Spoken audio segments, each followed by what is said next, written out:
mangsa. Ya ini bentuk penghormatan kula teng Habib Ali, Habib Husain, nggih Habib Quraisy dan ten keluarga mriki.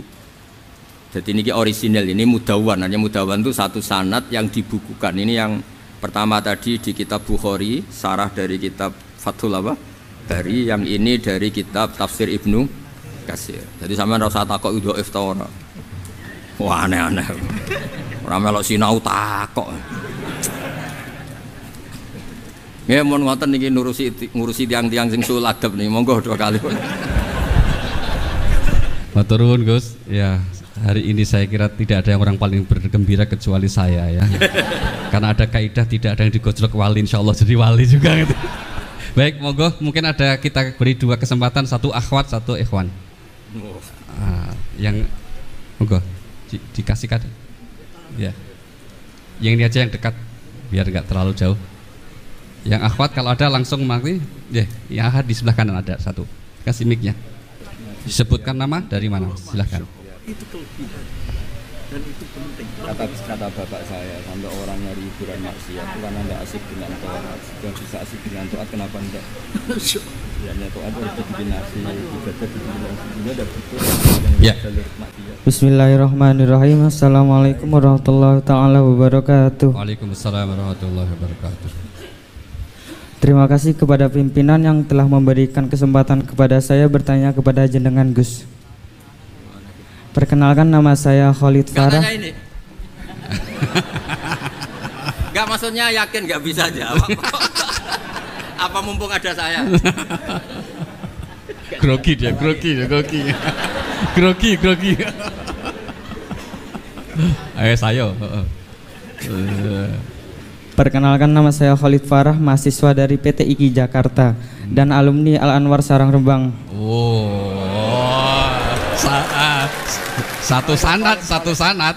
Al Anwar 2. Karena jenengan terkenal dengan logika yang luar biasa, jadi poin saya, apa bantahan Anda, semoga Allah menjaga jenengan, amin, terhadap orang yang berdalil dengan ayat ini, fanafahna fihi mir ruhina, maka kami tiupkan ke dalam rahimnya sebagian dari roh kami, bahwa Isa itu adalah anak Allah, maha tinggi Allah terhadap apa yang dikatakan orang-orang zalim. Kami berharap jenengan berkenan memberikan penjelasan tentang hal tersebut. Terima kasih, syukron. Enggak pakai alternatif dulu. Ya, yang kedua dari akhwat silahkan. Ya, monggo dikasihkan mic-nya biar sekaligus. Bismillahirrahmanirrahim. Assalamualaikum warahmatullahi wabarakatuh. Waalaikumsalam warahmatullahi wabarakatuh. Gus, nama saya Indana Zulfa, saya dari Boyolali dan saya santri BK angkatan 31. Pertanyaan saya, bagaimana pendapat Gus Baha tentang wanita karir ataupun wanita yang aktif dalam bidang sosial? Terlebih wanita ini adalah seorang penghafal Al-Quran.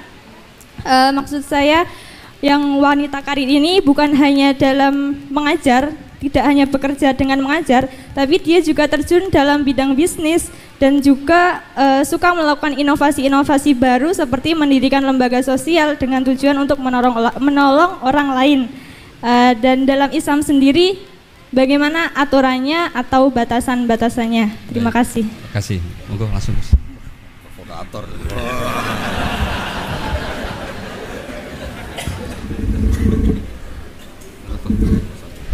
Itu sebetulnya nggak perlu dijawab ya, karena memang itu sudah jelas. Ini yang depan-depan kan banyak penghafal Quran, jadi kata roh itu diulang beberapa kali, dan itu tidak hanya tentang Isa, ya, tidak hanya tentang Isa. Misalnya ada ayat wa kadzalika auhayna ilaika ruham min amrina. Dan dulu di era ulama dulu juga pernah ada seorang pendeta yang ya dengan tanda kutip yang mengganggu karena terus tanya seorang kiai, saya menemukan bukti bahwa di Quran itu ada pengakuan kalau Isa itu ruhullah wa kalimatuh. Terus baca ayat yang Anda baca tadi. Terus kenapa yang kau akui hanya Isa? Kalau kata itu juga pernah dipakai Allah untuk Nabi Adam. Nabi Adam juga diistilahkan wa nafakhtu fihi birruhi. Anda hafal Quran enggak? Kalau enggak berarti enggak keren kayak saya. Maksud saya bilang santri Anwar kan sealma mater. Lah, adu kerennya di poin. Kalau Anda hafal Quran pasti kayak saya tahu kalau kata roh itu penggunaannya tidak hanya tentang Isa. Dan itu sudah lebih dari cukup itu dan bikin Anda tobat ingin ngapalkan nanti. Ya kan jelas kan? Ya Pak Sarkasi ya kan ada wa kadzalika auhayna ilaika ruham min amrina tentang Nabi Adam misalnya Pak wa nafakhtu fihi birruhi. Jelas ya? Ya. Terus kedua pakai teori ulumul Quran. Teori ulumul Quran itu begini. Kata-kata itu, ini keahliannya Pak Kures. Kata-kata itu bisa masih ismiyah, bisa masih wasfiyah atau mengalami perpindahan dari wasfiyah ke ismiyah atau ismiyah ke wasfiyah. Misalnya gini, sesuatu yang hidup namanya apa? Roh. Sesuatu yang hidup namanya kan? Nah, asal kehidupan disebut roh. Karena Quran itu bisa menghidupkan disebut auhayna ilaika ruhan karena bikin hidup. Orang kalau punya Quran kan punya semangat, punya hidup. Bandingannya adalah orang yang nggak bisa berpikir disebut orang yang mati karena nggak punya daya berpikir atau tidak bisa mikir. Sehingga orang yang pinter istilahnya Quran liyahlika man halaka am bayyinati wa yahya man hayya am bayyinah. Jadi kalau orang nggak pinter itu disebut mati karena wujuduhu keadami. Dan itu Anda harus ngaji seperti itu. Nah, sehingga istilah-istilah itu ya normal saja karena Adam dikasih kehidupan, Nabi Isa dikasih kehidupan dan Quran bisa menghidupkan kita dengan pencerahannya, semuanya itu disebut roh. Jadi istilah roh itu tidak harus yang Anda bayangkan terus begini, terus kayak apa itu ya biasa aja karena tadi ada lafadz yang nggak lepas dari makna wasfiyahnya. Nah, di Quran itu sering ada kata gitu. Misalnya begini, ini contoh, ini sebagai penghormatan ini sama yang bajak ini. Saya beri contoh, Quran itu dikatakan apa? Quran karena makruh dibaca kan. Tapi ada istilah lagi hamim wal kitabil mubin karena maktub. Quran kan ditulis, maka diistilahkan apa? Kitab. Tapi Quran juga punya fungsi memisahkan hak dan batil disebut furqan. Wa ma anzalna ala abdina yaumal furqan yaumal taqal. Nah, karena furqan itu makna wasfiyahnya itu memisahkan antara hak dan batil, maka Taurat pun pernah disebut sebagai furqan. Walaqad ataina Musa wa Harunal furqan. Itu bukan furqan yang kayak Quran kita, tapi ya Taurat. Karena dengan makna wasfiyah itu sama. Taurat ya bisa misahkan hak dan batil, Quran juga misahkan hak dan berarti yang seperti ini itu pakai makna apa? Wasfiyah istilahnya. Makna asal usul. Malah kepinteran kok enak nerangno iki malah keribet. Dan yang dari Ukti, jenengan aja ya gimana? Provokator tenan iki. Ngapal Quran yang bisnis. Wanita karir. Hukum-hukum sosial seperti itu tidak usah dijawab secara umum. Nanti kalau tak jawab boleh, kebetulan terjadi kecelakaan saya yang disalahkan. Misalnya terus gak seneng suami, seneng orang lain kan ya repot itu. Tapi kalau diharamkan juga tidak banyak yang benar-benar akibatnya itu positif karena orangnya juga positif. Nah di adat fikih Bali, di adat fikih itu hukum fikih yang produk-produknya itu bersifat sosial. Biasanya ulama itu pasti khilaf karena nggak ada kepastian semua. Misalnya begini, anak hafid merantau di Jakarta boleh enggak? Dibilang nggak boleh yang manfaat ya banyak, dibilang boleh yang tersesat ya. Kan nggak jelas hukum itu udah harus hafid toh, hafid gini ya sama ini. Dulu ini di kampung khusus tadi Jakarta berulah semua ini. Kayak gitu itu kan nggak jelas karena masalah sosial. Ada ini yang kisah nyata. Istri saya haji itu tidak sama saya, ibu saya haji ya tidak sama bapak. Tak tanya, kata orang-orang tanya, Gus umumnya istri haji sama suami. Terus ada yang cerita, bener Gus, bener jenengan nak haji tidak usah sama suami istri. Kenapa? Mekah itu gak tempat bertarung, biasanya suami istri itu bertarung. Mekah itu gak tempat konflik. Biasanya kalau suami istri itu kan tukang konflik. Saya punya teman keluarga keraton itu haji sama istrinya, Prof. Kebetulan ada istri baik, bikinkan teh pagi-pagi, bikinkan teh suaminya. Istri itu loh baik, suaminya dibikinkan teh. Jawabnya istrinya yang satu, gimana? Mau tukeran? Padahal muji aja. Jadi perkara itu. Lah kalau ini yang cerita guyonan tapi fakta. Habis tawaf suaminya nangis. Kenapa Pak nangis? Orang sebanyak itu kok cantik semua kecuali kamu. Karena lihat orang Pakistan, Turki, Uzbek gitu. Gantian istrinya tawaf. Habis itu nangis. Kenapa kau nangis? Semuanya ganteng kecuali kamu. Artinya gini, kalau haji sama suami istri akibatnya begini, masa kamu masih bilang sunat gitu? Jadi di bab sosial tuh gak jelas apa? Pernah ada cerita Sayyidah Khadijah, perempuan saudagar, perempuan kaya, sukses. Bahkan ada cerita perempuan yang luar biasa, suaminya tuh gak bener sama sekali. Asia, punya suami gak bener, dia tetap jadi orang baik. Ada yang suaminya orang baik, tetap dia gak karu-karuan, istrinya Nabi Nuh. Itu bukti kalau masalah sosial itu tidak usah dibakukan. Nah, jadi kalau ditanya orang, Gus saya ini perempuan cantik, saya anaknya orang nggak punya, saya harus kerja di mana? Saya mesti fatwanya tunggal. Kalau bisa di pabrik atau tempat terbuka, karena pantangannya perempuan itu layak keluar narojulun bimroatin. Kalau kamu cantik usahakan jangan pembantu rumah tangga, pokoknya usahakan yang di tempat terbuka, karena itu panduannya Islam. Kalau kita punya anak cantik, nyun sewu, kendaraan umum kayak bis tentu lebih aman timbang yang privat. Itu kalau boleh memilih, ini kan cerita fikih. Tapi kalau pakai individu kan tidak ada bisa jamin semua kan. Jadi fikih-fikih sosial itu biasanya ulama tidak punya baku ya, pokoknya saya jawab saya. Ya kalau mau orang baik dan punya akibat baik ya baik. Kalau orang nggak baik ya karena bisa apa kita di depan hukum sosial. Karena ya yang ya itu tadi kita punya contoh Fir'aun itu kayak apa? Beduanya Fir'aun kayak apa? Punya istri legendaris namanya siapa? Asia. Nabi Nuh kayak apa? Punya istri seperti itu. Jadi misteri kan enggak? Artinya kalau kamu mendewa-dewakan kalau suaminya baik pasti ya enggak juga, lingkungannya baik, lingkungannya Fir'aun kurang apanya? Kurang kelirunya. Sekeliru-kelirunya tapi tetap. Nah, terus yang terakhir ini saya saran. Kamu ngadepi zaman modern itu harus baca Quran. Quran itu diantara yang dipaparkan mimbaini farsi wadamil labanan khalison sa'ighal lisyaribin. Jadi Allah itu bisa mengelola sapi, itu kan makanannya rumput. Di tubuh sapi itu ada darah, ada kotoran, tapi sapi bisa melahirkan susu. Itu kata ulama-ulama, apapun rusaknya zaman, sebetulnya gesekan-gesekan di alam nyata ini ada kotoran, ada darah. Kalau kamu orang baik pasti tetap jadi labanan khalison. Tidak usah putus asa. Apapun zaman ini kita harus tetap jadi labanan khalison. Padahal mimbaini farthiw wadamin antara itu bukti bahwa kita tidak boleh putus asa. Sekarang zaman tidak kayak dulu, tidak kayak zaman Wali Songo. Zaman sekarang pun masih ada begi, masih ada Ustadz Su'ulada. Wong yang buka pertanyaan dia kok yang suruh jawab saya.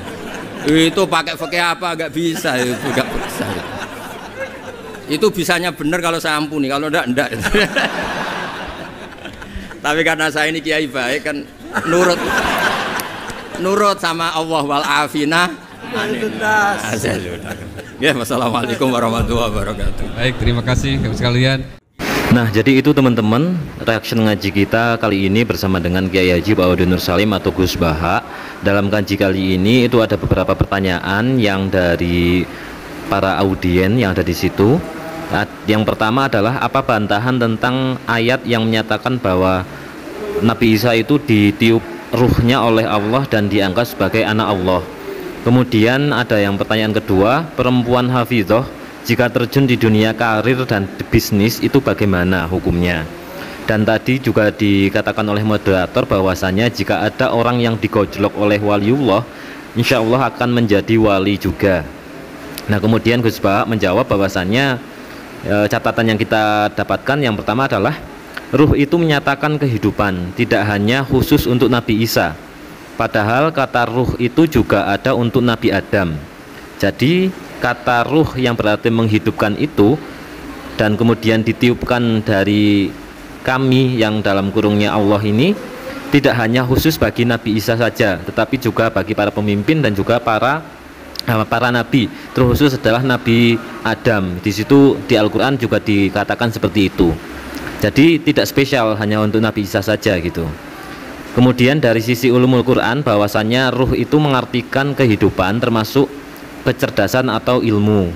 Untuk kehidupan itu juga bisa disebut sebagai ruh, karena orang yang tidak bisa berpikir itu bisa dikatakan tidak hidup. Termasuk Quran itu juga bisa dikatakan ruh, karena menjadi kehidupan dan menghidupi kehidupan dari Islam itu sendiri.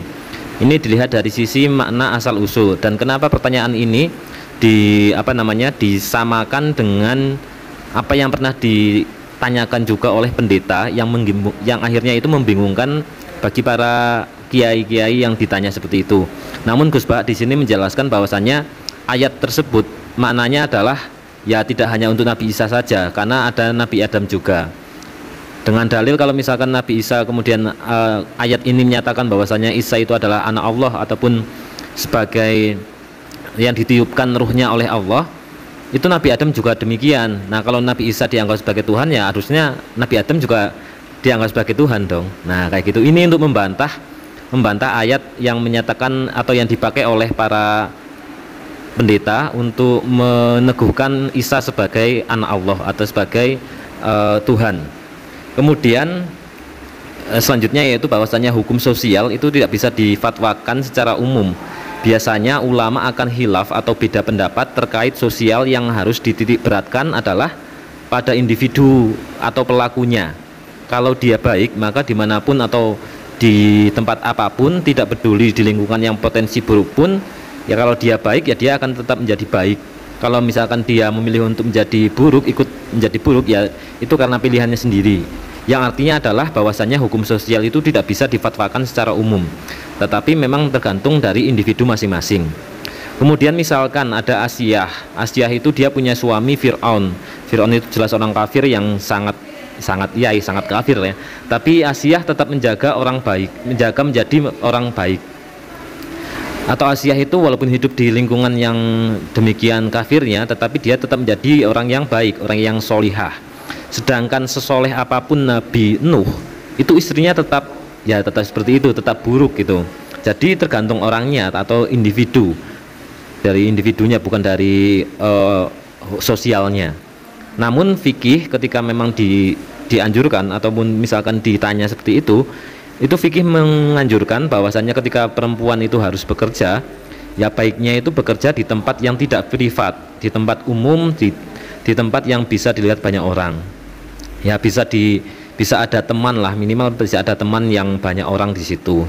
Contoh ya kerja di pabrik, bukan kerja sebagai asisten rumah tangga, karena kalau asisten rumah tangga kan bisa berarti privat. Nah itu agak lebih berbahaya gitu, atau potensi buruknya itu lebih daripada yang bekerja di pabrik. Kemudian sebagaimana sapi, dia itu makan rumput yang kotor, ya makan yang kotor-kotor lah. Walaupun rumput itu bukan berarti kan kotor, tapi rumput itu tidak dijaga kebersihannya kan, tentu saja ada tanah dan sebagainya. Kemudian di dalam perutnya sapi itu juga ada kotorannya. Nah namun dalam proses di perutnya sapi itu bisa akhirnya menghasilkan susu yang berprotein tinggi dan bisa membuat menyehatkan bagi manusia. Nah begitu juga kita, kondisi seburuk apapun lingkungan tetap bisa berpotensi melahirkan orang-orang baik. Maka jangan berputus asa dari rahmat Allah dan jangan langsung menghukumi bahwasanya ketika di lingkungan jelek itu pasti orang-orangnya jelek. Tidak melulu seperti itu. Bisa jadi di lingkungan yang jelek itu tetap akan ada potensi orang-orang baik yang nantinya bisa lahir ataupun bisa menjadi orang baik di tempat itu. Intinya adalah jangan berputus asa dari rahmat Allah. Itu teman-teman yang bisa kita sampaikan di kajian kali ini. Semoga manfaat dunia akhirat, semoga bisa menjadikan ilmu manfaat dunia akhirat untuk kita semua. Semoga berkah dan berkahi untuk kita semua. Terima kasih. Wassalamualaikum warahmatullahi wabarakatuh.